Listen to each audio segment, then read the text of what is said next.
नमस्कार दोस्तों। दरभंगा से बेंगलोर, दरभंगा से दिल्ली, दरभंगा से मुंबई, ये बोर्ड लगाया गया था स्पाइस जेट की तरफ से कि दरभंगा अब उड़ान भरने को तैयार है, तीनों महानगरों से जुड़ने को तैयार है और दरभंगा से जल्द फ्लाइट शुरू होगी। लेकिन हकीकत क्या है? यही क्रॉस, यानी हकीकत अब तक यही क्रॉस है। स्पाइस जेट ना उड़ान भरा, ना ही एयरपोर्ट तैयार हुआ और ना ही उड़ान संभव हो सका। कंपनी तैयार है, कंपनी के मालिक तैयार हैं उड़ान भरने के लिए, लेकिन फ्लाइट की स्थिति ये है कि वो ग्राउंडेड है अभी भी। तो हम आज बात फ्लाइट से अलग करेंगे। हम बात करेंगे कि आखिर इस पर बिहार सरकार और उनके मंत्री क्या कर रहे हैं, खास करके वो मंत्री जो इस मुद्दे को लेकर के काफ़ी मुखर थे, काफ़ी सक्रिय थे, उन्होंने काफ़ी कोशिश की।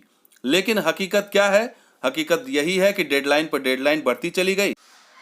पहले हुआ मई जून 2019, उसके बाद हुआ नवंबर 2019, उसके बाद हुआ दिसंबर और अब डेडलाइन है मार्च 2020, यानी कि ये चौथी डेडलाइन है। अब ये चौथी डेडलाइन क्यों है ये भी हम आपको बताएंगे।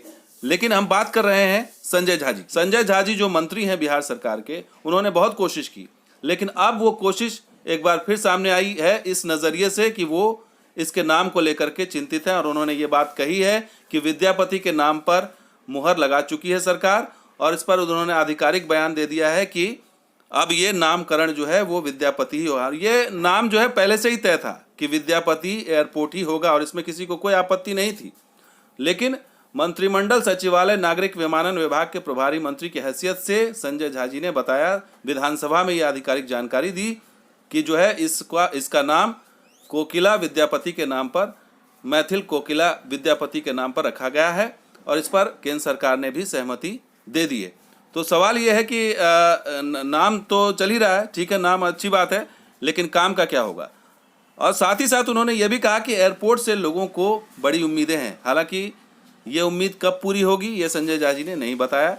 और संजय झा जी अब सक्रिय नहीं है, लेकिन उनकी जगह अब सांसद गोपाल जी ठाकुर ने ले ली है, जो इन दिनों काफ़ी सक्रिय नज़र आ रहे हैं और एयरपोर्ट भी गए थे, उन्होंने काम की समीक्षा भी की थी। लेकिन संजय झा जी अब पटना उन्होंने पकड़ लिया है या फिर वो अपने क्षेत्रों में जाते हैं। एयरपोर्ट को लेकर के वो ज़्यादा बातें नहीं करते। अब ये काम सांसद गोपाल जी ठाकुर कर रहे हैं। और नीतीश कुमार का तो पूछिए मत। नीतीश कुमार जी मुख्यमंत्री सूबे के, उन्होंने इसका शिलान्यास किया था, लेकिन उसके बाद से ये वो ऐसे चुप हुए कि उसके बाद से जो है उन्होंने कोई इस पर बयान न दिया और ना ही वो जाकर के केंद्र सरकार से मिले कि भाई देरी हो रही है, जल्दी कीजिए। इस बीच जो संजय झा जी ने बयान दिया एयरपोर्ट के नाम को लेकर के, उसमें उन्होंने बड़ी उम्मीद की बात की, ड्रीम प्रोजेक्ट की बात की और उन्होंने ये भी कहा कि काफ़ी प्रयास किया और किया भी। गो एयर, स्पाइस जेट जैसी कंपनियों को वो लेकर के आए, अच्छी बात भी है। काम के लेट लतीफ़ी पर वो मंत्री से मिले भी जा कर के, हरदीप सिंह पुरी जी से, और उन्होंने तस्वीर भी साझा की। साथ ही वो लेटर भी दिखाया जो लेटर हरदीप सिंह पुरी ने उन्हें भेजा था, जिसमें उन्होंने काम की स्थिति बताया और उन्होंने कहा कि ये काम नवंबर 2019 तक पूरा हो जाएगा। ये चिट्ठी में उन्होंने लिखा, देखिए ये रिवाइज पीडीसी इन नवंबर 2019। तो इससे उन्होंने डेडलाइन भी दी नवंबर, लेकिन नवंबर चला गया, दिसंबर भी चला जाएगा और अगली डेडलाइन है क्या है जो उन्होंने दे दी है संसद में, वो अगली डेडलाइन है मार्च 2020। और संजय झा जी वही हैं जो स्पाइस जेट के मालिक से मिले, दरभंगा से इंडिगो की फ़्लाइट शुरू कराने के लिए उनके अधिकारी से मिले। तो ये सब किया उन्होंने। और नीतीश कुमार, सबसे बड़ी चीज़ है कि नीतीश कुमार आखिर क्यों चुप हैं, क्यों भूल गए हैं दरभंगा के एयरपोर्ट को, क्यों नहीं वो आगे जाकर के बात करते हैं। ये सिर्फ गोपाल जी ठाकुर ही क्यों सक्रिय हैं, बाकी नेता क्या कर रहे हैं, बाकी मंत्री क्या कर रहे हैं? सवाल अहम यही कि वही सवाल पूछते हैं, अधिकारियों से मिलते हैं गोपाल जी ठाकुर, और वो एयरपोर्ट जाकर के देखते हैं कितना काम हुआ है, कितना बाकी है, और एयरपोर्ट पर वो अधिकारियों से काम की समीक्षा करते हैं।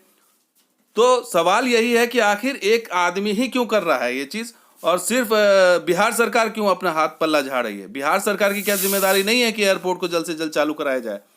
क्यों नहीं मिल रहे हैं, क्यों नहीं बुला रहे हैं मंत्री को यहाँ कि भाई आइए देखिए यहाँ क्या स्थिति है?